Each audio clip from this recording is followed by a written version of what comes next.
Hey Paisanos, it's I, Mickey Saturn, and today we're going to be looking at a game called Little Samson.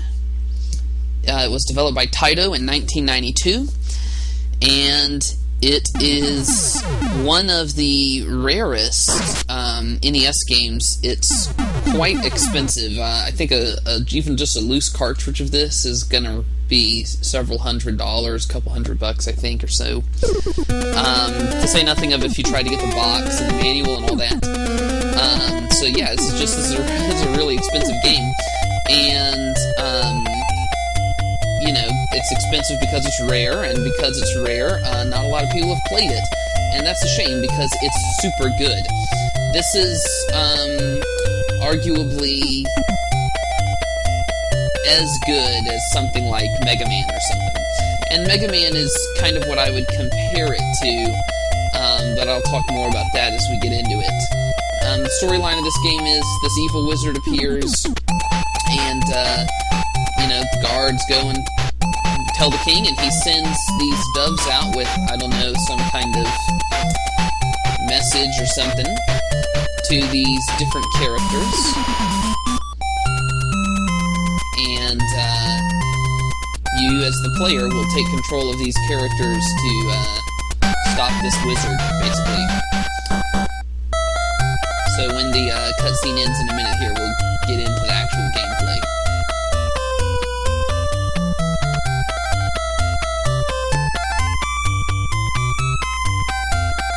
Alright, let's get started. There we go. And start. And I'm going to go ahead and go normal. The game's moderately difficult, but it's not too bad. Normal. Okay, so right out of the gate, it's a little Mega Man-ish because you get to pick your area. And the difference, though, is that you play a different character depending on what area you pick. However, this is really only the first part of the game, and you will pretty quickly get past this area of the game, and then it's a little different. So let me just start with Samson here. Okay, so I'm Samson. I jump. I have a weird kind of spinny jump, and I throw these little, I don't know, I'm not sure if they're supposed to be like rocks or bells or something. Oh, I think I hit me.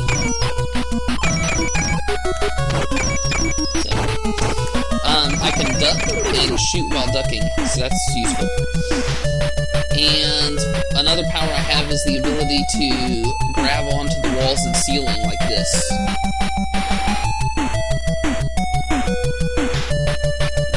Which is pretty cool, if you ask me.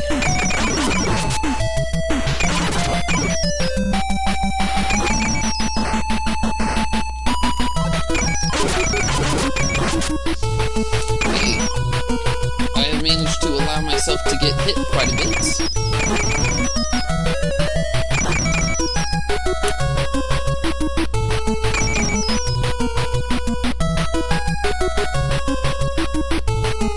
I'm gonna lure this guy down.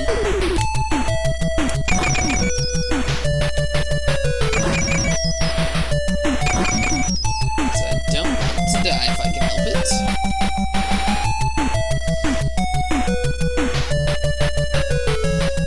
The graphics are just really nice looking for an NES game, very colorful and detailed. I mean, look at those mountains back there. And they're very smart about how they use the NES palette to make that work. Good stuff. Woo! That guy at the last possible second. Woo! Woo!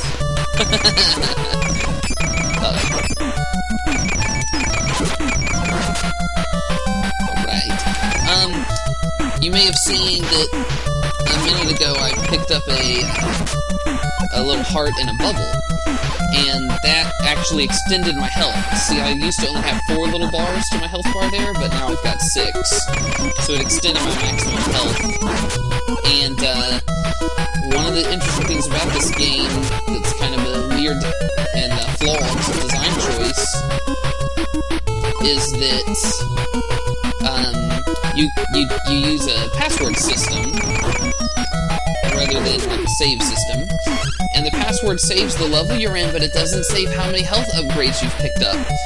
So if you play through the whole game, you pick up these health upgrades over the course of the game, and you extend the length of your health bar, making the game easier. But if you ever use your password, you lose all of that, and the game instantly becomes super difficult.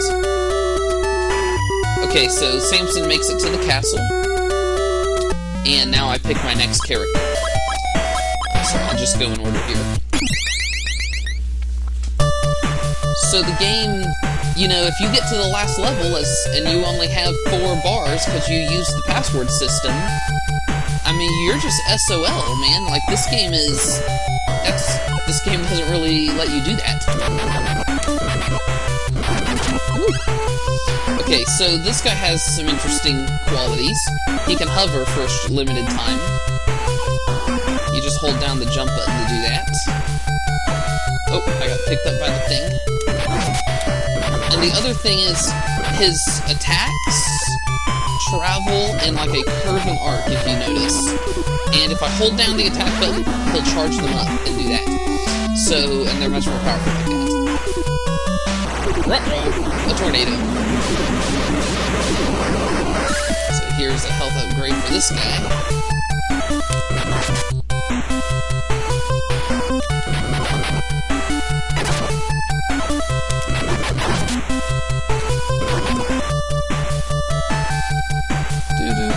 No! What was I thinking?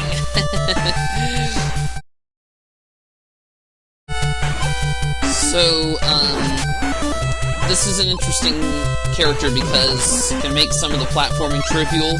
With this character, you can, like, float over the platforms. But the shooting is a little more difficult. You have to be kind of smart about how you aim your shots.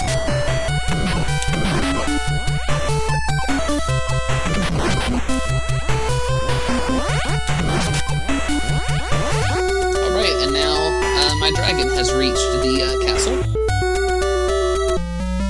Okay, next I'm going to play this guy, the Golem. I think this is what this character is called. You'll notice that he has a much longer health bar to start with. He jumps, and his attacks is like a fist that extends, but alone amongst the other characters, he can't duck, but he attacks down and up. Can't attack diagonally. But, oops. As you can see, attacking up is handy. So there's certain situations where he's a very desirable character to use. And I got an extension for his health bar.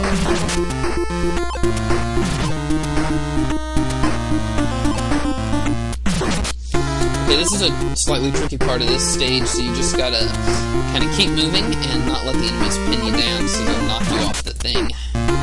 Just leave it on.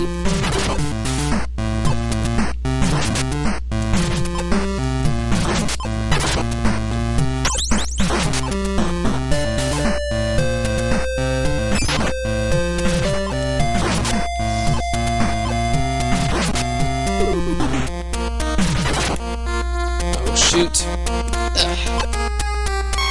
Woo!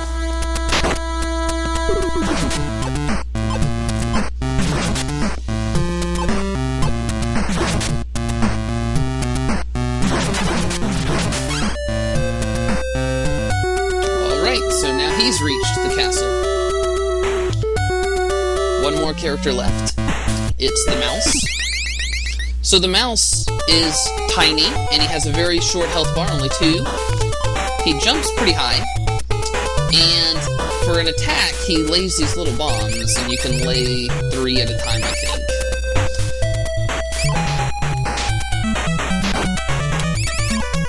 Even in mid-air. As you see, they explode. There we go. And like Samson, he can climb up walls. He can actually just climb all over everything. He can round corners and all of that. So like right here, I can just go like this.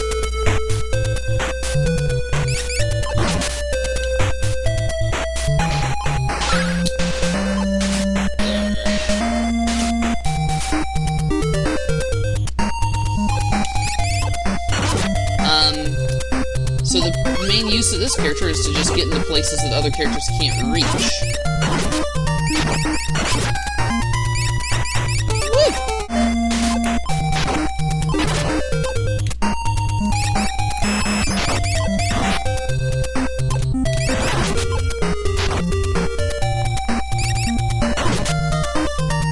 So, like, right here, that little potion in there, only the mouse could get to that. Because that spot right there would be too narrow for Samson to go through.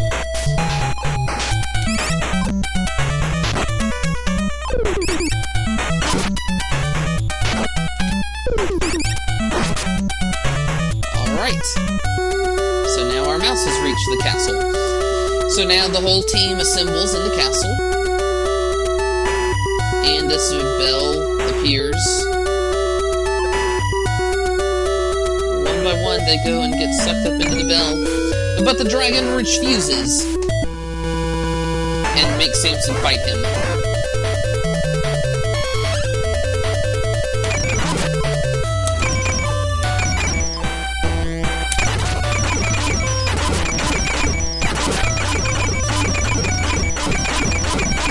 Unlocking the dragon is your best strategy here. I only barely survived that.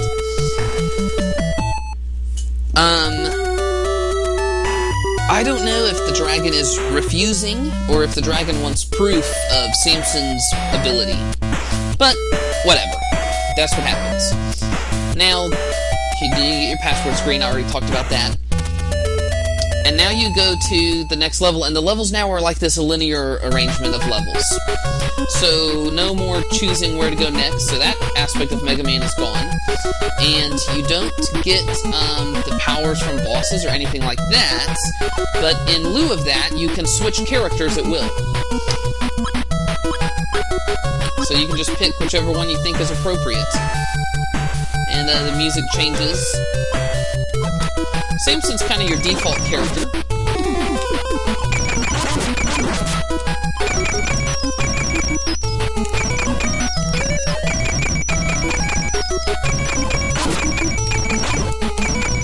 But much of the depth and strategy and what's interesting about this game comes from the fact that you must be smart about which character is most appropriate for different situations. And what as a player, what your strengths and weaknesses are. Are you having a lot of trouble with, some of the platforming? Switch to the dragon. Do you want to jump up to these platforms, or would you rather just climb up the wall?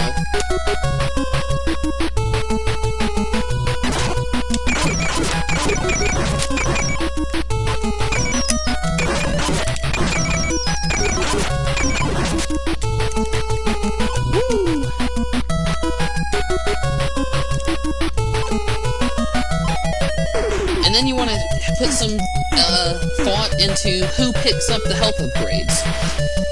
So, like, when I look at this, to me, I think I want Samson to get it, because I'm going to use Samson a lot, I'm going to rely on him, and he's got the same amount of health as everyone else. The golem has a lot of health right now. Now, those little potions under the golem and the mouse are potions that will restore your health. And you pick them up, and the character that picks them up is the character that can use it. So Samson and the dragon don't have that, so if I see one of those, I would want to switch to one of those characters so I can pick up the potion.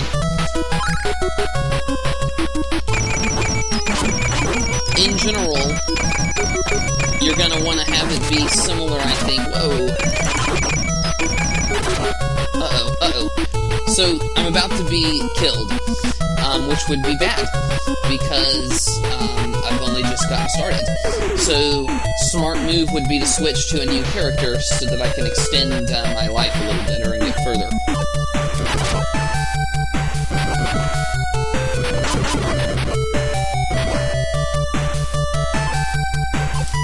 Okay, now we're going to be the mouse.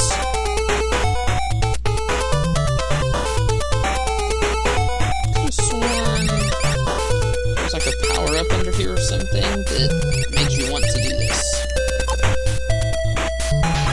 Get it going.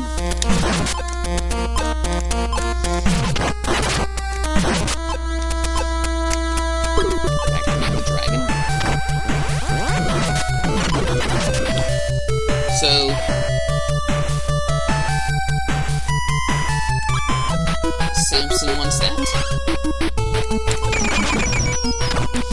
And Samson wants that as well.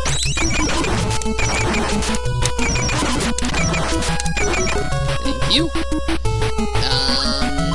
Samson wants that. There we are. Ugh.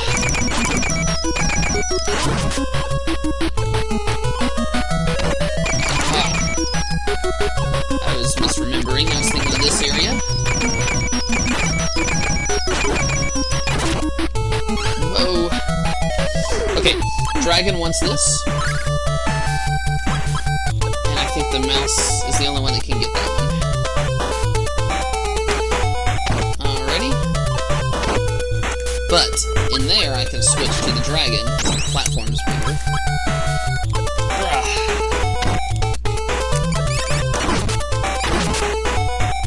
Okay. So I've made it to the boss of level 1. And it's this guy. Not a good move to fight him as the mouse. Let's have Samson fight him.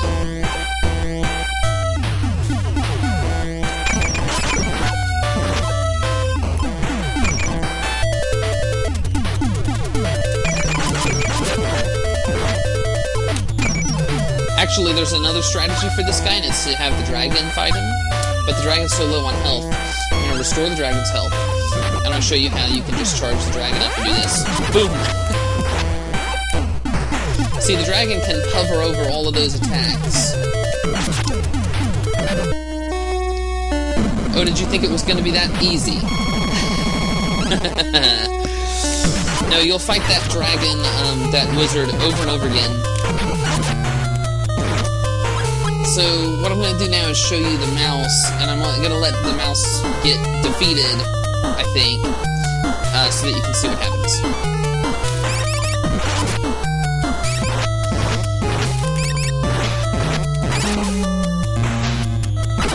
Oh!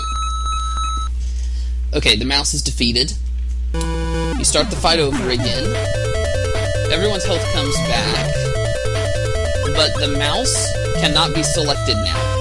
So now I don't have the mouse. And I can't heal him, even though I have the potion.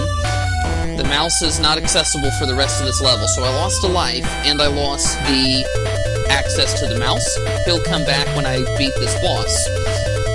So you want to be smart about that, and be careful not to lose characters at certain times in the level that you might want later in the level.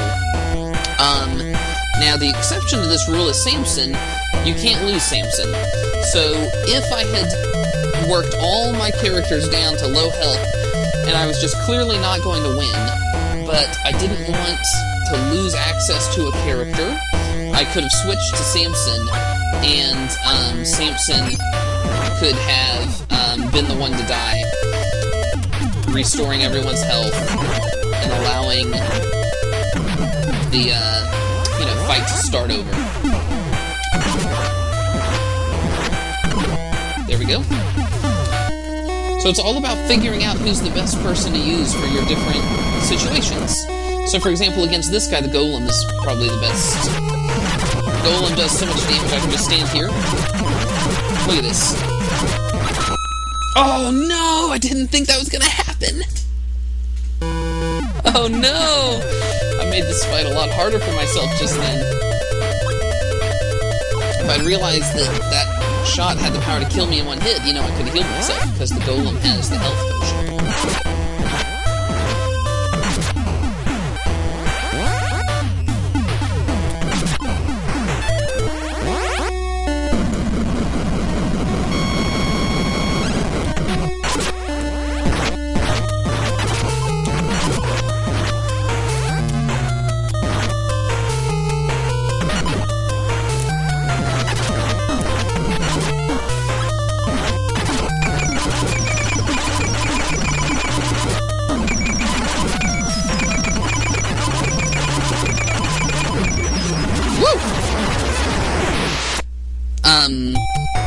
The golem is the easiest person to defeat that boss with, I feel. But, as you can see, the charged up dragon shot works too.